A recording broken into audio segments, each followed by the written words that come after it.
Welcome back to Sacred Arc, a podcast about life, loss, and the soul in between. I'm Kimberley, an intuitive grief guide, death doula, licensed esthetician, and a lifelong student of grief. And today we're talking about grief that doesn't come with funerals, sympathy cards, or permission. The losses we carry quietly, and what happens when the body carries them instead. If you're here, it's likely because something in your life has shifted, even if you can't fully explain it yet, and that's enough to begin. I think one of the biggest problems with how we talk about grief is how narrowly we define it. Most of us grow up thinking grief only belongs to death, like it only counts if someone dies. Only then are you allowed to slow down, fall apart, be witnessed, but that definition leaves so much out. Because grief actually begins anytime something meaningful changes, especially when that change wasn't chosen. And a lot of the losses that shape us the most don't come with funerals. They don't come with casseroles. They don't come with people checking in on you. They don't come with permission. You can grieve a relationship that didn't end, but it isn't what it used to be. You can grieve a body that no longer feels familiar, even if doctors are telling you everything is fine. You can grieve a future you imagined so clearly that you lived toward it and then watched it quietly dissolve. You can grieve a version of yourself, who you were before something happened, even if you can't explain exactly what that something was. And because we don't call those things grief, we often turn the discomfort inward. We start asking ourselves what's wrong with us instead of what we might be losing. But the body doesn't care whether a loss is socially acceptable. It doesn't care if you have a good reason to be struggling. If something mattered and then changed, your system notices. This is why so many people feel confused by their own reactions. They're functioning, they're showing up, they're doing what they're supposed to do. But underneath that, something feels off. They're more sensitive than they used to be, more tired, more reactive, less patient, less grounded. And because there's no obvious explanation, they assume it must be a personal failing. But often, it's grief, just not the kind we were taught to recognize. We live in a culture that's very comfortable with productivity, but very uncomfortable with loss, especially loss that can't be easily named. If you can't point to a death, a breakup, or a single moment where everything fell apart, people just expect you to keep going. Even you expect yourself to keep going. So you do. You cope. You adapt. You tell yourself it's not that bad. And grief doesn't disappear, it just goes underground. One of the reasons unnamed grief is so powerful is because it doesn't have a clear before and after. There's no moment where you're allowed to stop and say something just changed.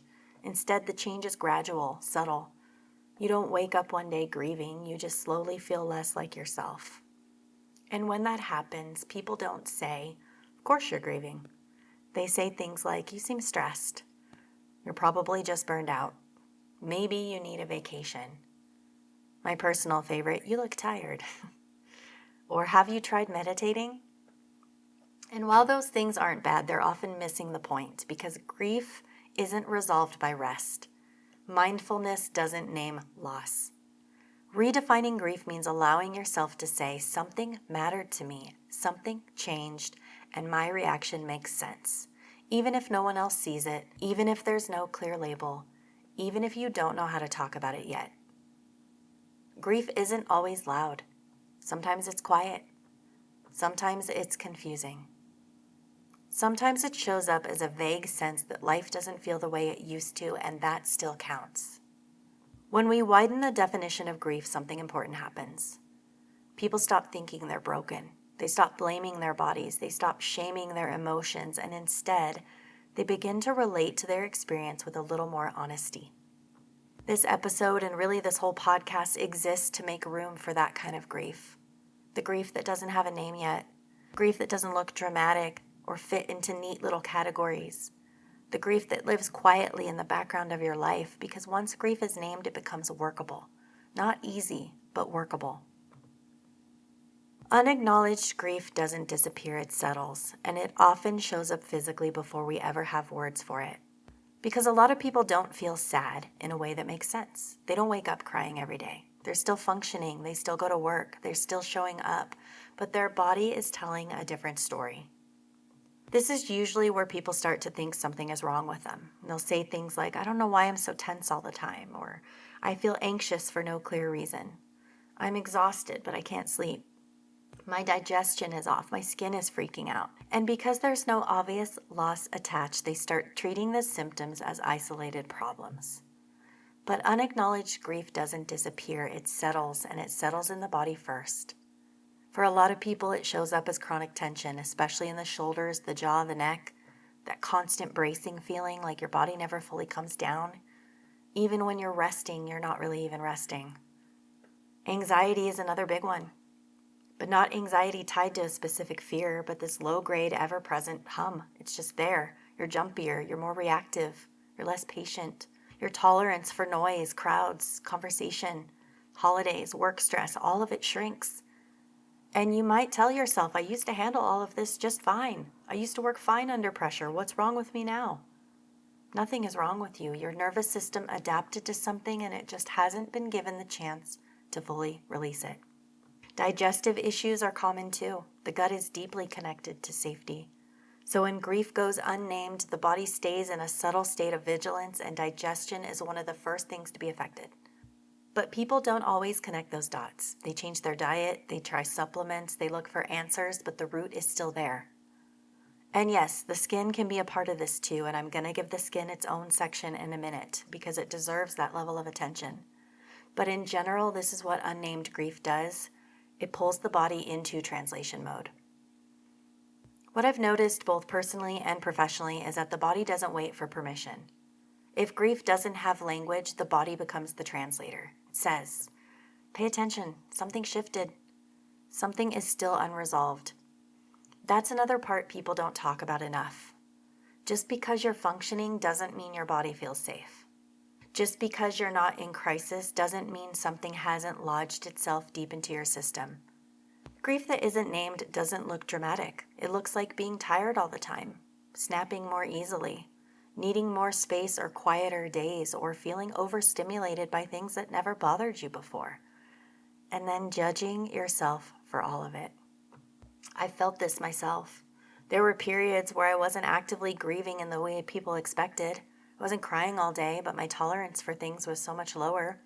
Remember, I would show up to work after not seeing clients for a while, and they'd say, well, you look really good. Like, what was I supposed to look like?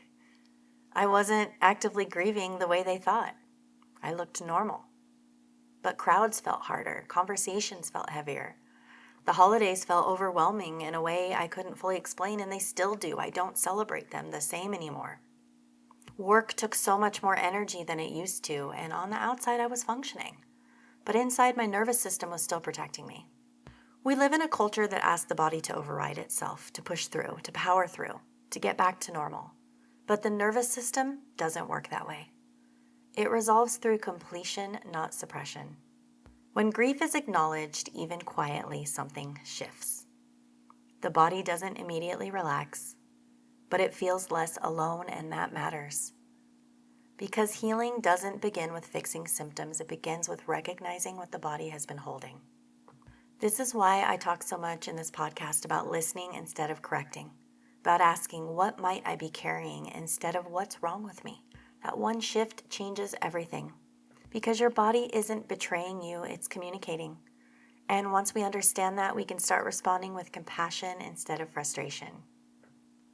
As a licensed esthetician of 21 years, I've seen grief show up in the skin for years, long before I had language for it.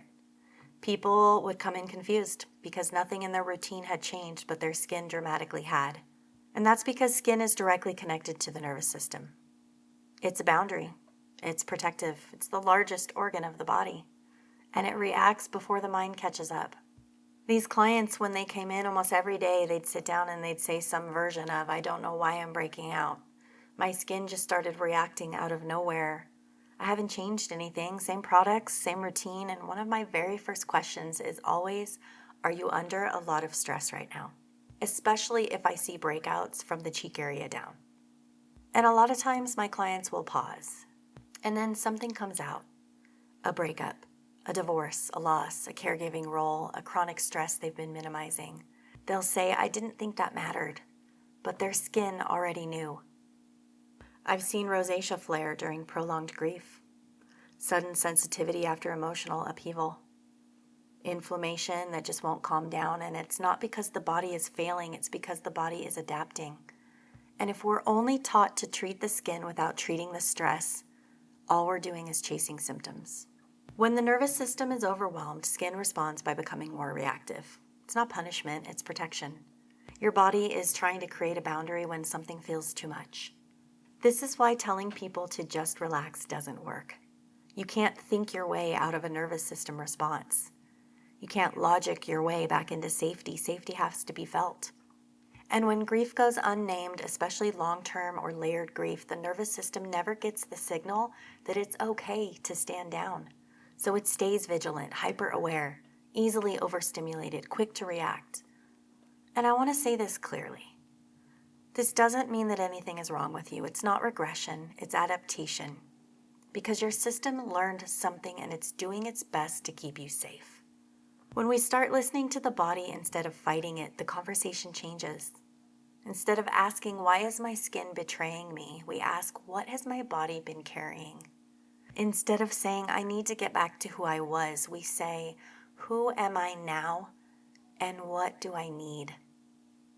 That shift matters.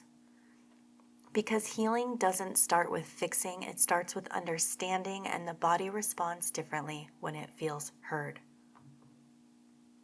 Another phrase I hear more than anything else, both in my treatment room and in conversations with people who are grieving, is this: I don't feel like myself anymore. I've said that myself. And usually when someone says it, they say it with concern or frustration or even a little fear, like they're worried they've lost something essential. We're taught to think of that feeling as a problem, like the goal is to get back to who you were, but grief doesn't work that way. And when something meaningful happens, when something shifts you at a deep level, you don't return to who you were before. You reorganize, and that can feel incredibly unsettling. A lot of people assume that if they're not in crisis anymore, they should feel normal again. They'll say things like, I'm doing what I need to, I'm not falling apart. But underneath that, there's this quiet disorientation. They don't react the same way they used to. Their priorities feel different. Things that once mattered don't land the same, and instead of seeing that as information, they judge it. I felt this myself. There were times where I could look at my life and say nothing is actively wrong right now, but I still didn't feel like me. Social situations felt harder. Small stressors felt bigger, and I remember thinking, why am I like this? I used to handle more. I used to thrive under pressure. But what I didn't realize at the time was that my nervous system had changed. My body had learned something about loss, about unpredictability, about how quickly things can shift. And once your system learns that, it doesn't unlearn it just because time passes. So when someone says, I don't feel like myself anymore, I don't hear weakness. I hear awareness. I hear someone noticing that something inside them reorganized. There's also grief in not recognizing yourself. You can grieve the version of you who felt lighter, or more carefree, or more available, or less guarded. And that grief is often invisible because from the outside you look fine. But this is where people get stuck, because everyone around them expects them to be back to their old energy, back to their old capacity, back to their old role. And when that doesn't happen, people feel like they're failing at healing. But grief doesn't take you backward, it takes you forward, just not in a straight line. You don't go back to who you were. You integrate what happened and become someone new, and that process is slow. A lot of people ask, will I ever feel like myself again? And I want to answer that gently. You may not feel like the person you were before. I know I don't. But that doesn't mean you're broken. It means your system adapted to something real. This work isn't about forcing yourself to be who you used to be. It's about getting to know who you are now, what you need now, what feels nourishing now, what feels overwhelming now. This can be especially confusing when grief isn't obvious, when there wasn't a clear ending, when life just changed. Because you don't have a moment to point to and say, this is why I'm different. You just are. And that's okay. You're not regressing, you're reorganizing. Your body and nervous system are recalibrating around what they've lived through. When you stop trying to get back to who you were, something softens. You stop fighting yourself. You stop demanding performance from your body. And in that space, you can start building a relationship with who you are now. So if you've been saying, I don't feel like myself anymore, I want you to hear this. You didn't lose yourself, you changed. And that deserves curiosity, not judgment. We minimize our grief because we were taught to. We heard things like, God only gives you what you can handle. Be strong. Others have it worse. And I think one of the reasons grief becomes so heavy is not just because of the loss itself, but because of how quickly we learn to minimize it. And most of us don't do that on purpose. We do it because we were taught to. From a very young age, we learn which kinds of pain are allowed to take up space and which ones aren't. We learn that grief is acceptable when it looks obvious, when it's visible, when it has clear causes that other people recognize. But when grief is complicated or ongoing or quiet, we're taught to keep it contained. So instead of saying, this hurts, we say things like, I don't have a right to feel this way, or I should be grateful for what I do have. And those thoughts don't come from strength, they come from comparison. We compare our pain to other people's pain as a way to shut ourselves down. Because if someone else has it worse, then maybe we don't get to feel what we're feeling. And that can feel like relief, at least temporarily. But what actually happens is that grief gets quieter, but it also gets heavier. I think a lot of people minimize their grief because they're afraid of what will happen if they let themselves feel it fully. They're afraid they won't be able to function. They're afraid they'll fall apart or they'll be too much. So they stay in control. They stay productive. They stay composed. They stay strong. From the outside, it looks like they're doing fine, but inside, something is being carried alone. Another big reason we minimize our grief is because we don't want to make other people uncomfortable. Because, like it or not, grief changes the temperature of a room. It slows conversations down. It reminds people of things they'd rather not think about. So we learn to package it neatly. We talk about it briefly to reassure people we're okay, to move on quickly. And the problem with that is eventually we start doing that to ourselves. We dismiss our own pain before anyone else can. But grief doesn't respond to being minimized. It responds to being acknowledged. And when it's not, finds other ways to speak, through the body, through irritability, through exhaustion, through numbness. Minimizing grief doesn't make it smaller, it makes it lonelier.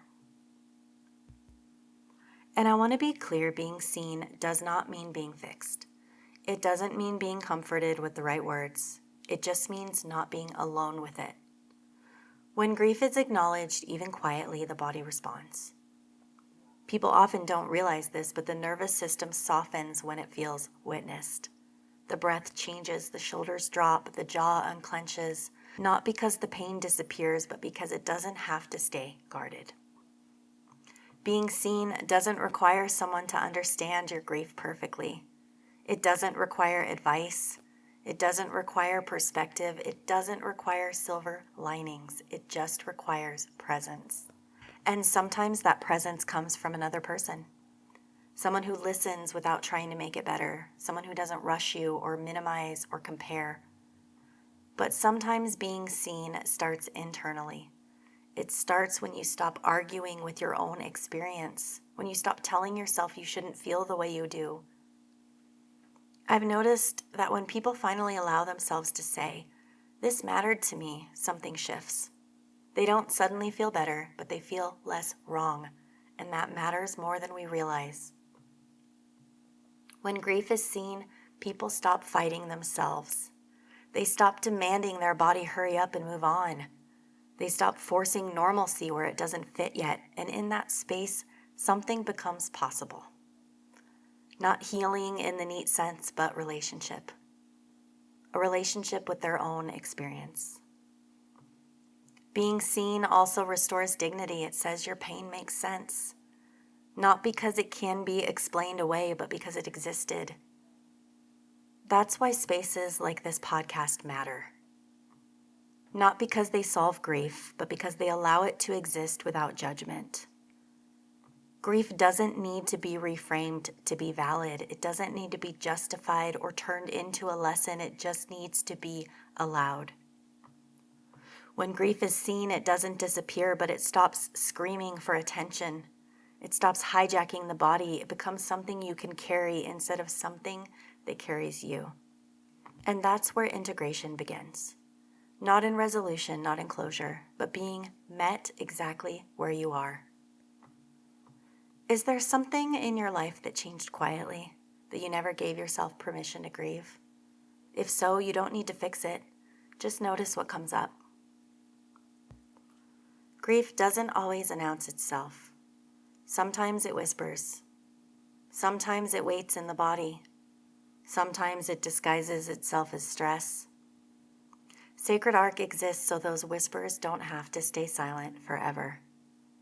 Please take what resonates today from this episode and leave the rest here. Next time, we're going deeper into what it means when the body remembers, even when your mind is trying to move on. Thank you so much for listening. Be gentle with yourself, and I'll meet you again in the space between.